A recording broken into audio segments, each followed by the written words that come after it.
Muchas gracias, señor presidente. Gracias, señor consejero, pues por toda esa información que nos ha dado, esas 6 líneas de ayuda pensadas en promocionar la actividad deportiva en personas con discapacidad. Compartimos, como no podía ser de otra manera, la importancia que tiene el deporte en general en toda la población, sobre todo en la población infantil. Y en el caso de las personas con discapacidad, mucho más, pues porque en muchas ocasiones su ocio está limitado por esa discapacidad, nos guste o no, pero es así. Su inclusión es más difícil y ese bienestar del que usted hablaba para la salud física, pero también para la mental, pues digamos que se hace aún más patente y más evidente en personas que, precisamente por su discapacidad, tienen ciertas dificultades para la inclusión, que a día de hoy, lamentablemente, no es real.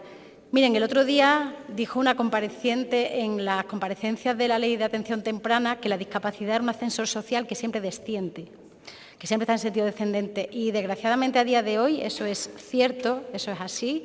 Lo vemos en los colegios y lo vemos, por ejemplo, en el mercado laboral con un 80% de paro, de desempleo en las personas con discapacidad. Por eso le agradecemos pues, toda esta línea de ayuda que nos ha tratado de presentar.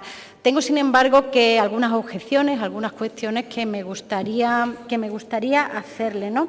Algunas líneas las conocemos más en profundidad porque están publicadas, otras están por venir y creo que tendremos más ocasión de hablar con ellas conforme se vayan presentando con un poco más de detalle. Mire, sé que he hablado de líneas para fomentar el deporte en edad escolar y pensando, ¿no?, específicamente en personas con discapacidad. Yo he hecho en falta, de lo que he podido estudiar y consultar a través de la página de la Consejería, las órdenes que hay publicadas, etcétera, y también de lo que nos ha contado que de alguna manera se potencia el deporte de alto rendimiento y a las personas que ya están ejerciendo deporte, y nos parece muy bien porque es verdad que esto tiene un efecto de capilaridad, es decir, cuando alguien llega y consigue sus metas, eso acaba teniendo un efecto espejo que hace que otras personas se animen. Por tanto, eso no se lo vamos a cuestionar, nos parece una línea sin duda acertada. Cuando las cosas se hacen bien hay que tratar de premiarla e incentivarla con ayudas y con dinero público. Pero a mí me preocupa sobre todo la potenciación del deporte de base y también para la iniciación del deporte. Mire, yo estoy mirando algunos datos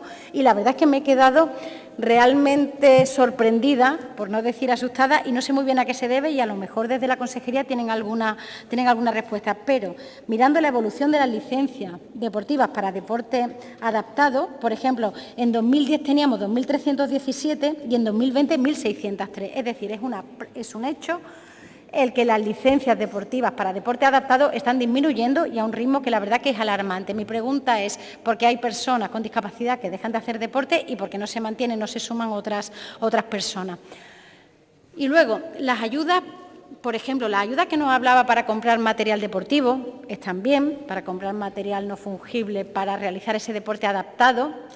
Pues como le decía, nos parece un acierto, pero cuando nos ponemos a ver los baremos, a mí me surgen algunas dudas. No digo que están mal, digo que me surgen dudas y que me gustaría que de alguna manera nos explicara el porqué. Por ejemplo, cuando se hace en torno a las federaciones, se acaba premiando las federaciones más grandes, ¿no? Porque se puntúa en función del número de licencias que se tenga. Yo sé que eso es un criterio que se puede tener en cuenta, pero me planteo si no habría otra manera para potenciar el deporte a lo mejor de personas que no pueden acceder a grandes federaciones, pues porque a lo mejor viven en núcleos más alejados o cualquier otra circunstancia. Y como le decía, no todo el mundo está federado, no ha llegado a ese nivel.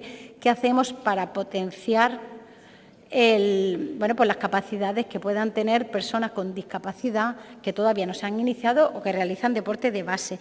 Luego, en concreto, en esta línea de ayuda, a mí me planteaba también alguna duda cómo las cuantías, creo que para algunos deportes pues serán de sobra, pero para otras quedan, pues están muy reducidas. Por ejemplo, estoy pensando para practicar baloncesto, pues en un equipo que tenga 12 personas, no quiero, las ayudas yo creo que son bastante insuficientes porque hablaremos, por ejemplo, de sillas de ruedas adaptadas para practicar ese deporte. Entiendo que no son los mismos para practicar el baloncesto que para andar por la calle. Es decir, me parece que hay ahí, no sé si falta de flexibilidad o que todavía hay algunos detalles que no conocemos a la hora de poder acceder a las ayudas, porque, repito, dependiendo del deporte que se esté practicando, hay obviamente diferencias importantes.